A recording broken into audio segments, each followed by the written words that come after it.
užkąsti. Vaikai, ar žinote, kas yra darboholikai? Tai tokie žmonės, kurie nuolat darbuojasi ir nemėgsta poilsio. Dažniausiai jie patys daug dirba ir kitus verčia tai daryti. Pavyzdžiui, jūs pradedate ką nors daryti, po to ilsitės, o vėliau vėl nenoriai imatės darbo.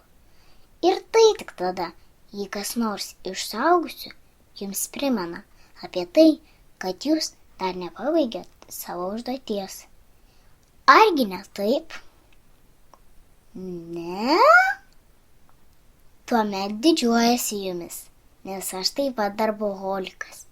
Ne, aš mėgstu poilsį ir noriu turėti jam laiko. Tik man nepatinka, kai darbo metu mane kažkas blaško. Paprastai nenustoju dirbti, kol neatlieku savo užduoties. Mano mėgiamas posakis yra toks: užduotį atlikai, ilsėkis ramiai. Oi, vaikai, ką jūs darote? Bandelę nusipirkot? Jūs pavaišino obuoliu ar saldainiu? Prašau, tik ne dabar. Maldauju jūs, neužkandžiaukit tarp valgių, juk aš dar savo užduoties neatlikau. Jeigu mane dabar pamaitinsit kuo nors, net mažiausiu kąsneliu, tai man teks pradėti viską iš naujo ir maistas, kurį nebaigiu virškinti, sugės ir surūgs. Tai ne tik apsunkina mano darbą, bet ir sukelia man skausmą. Ir jeigu tai bus nuolatos, galiu susirgti, juk man taip pat reikia poilsio. Tačiau pastovus užkandžiavimas neleidžia man pailsėti.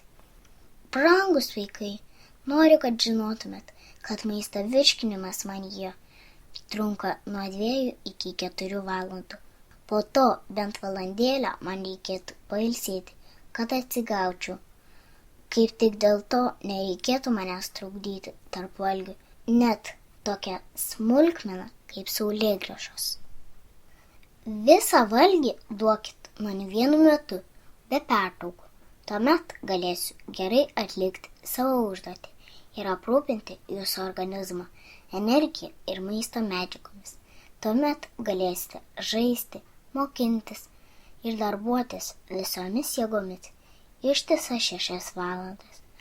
Tada galima bus ir papietauti. Tarp kitko, nepamirškit atgaivinti mane puodeliu švaraus vandens valandėlę prieš pietus.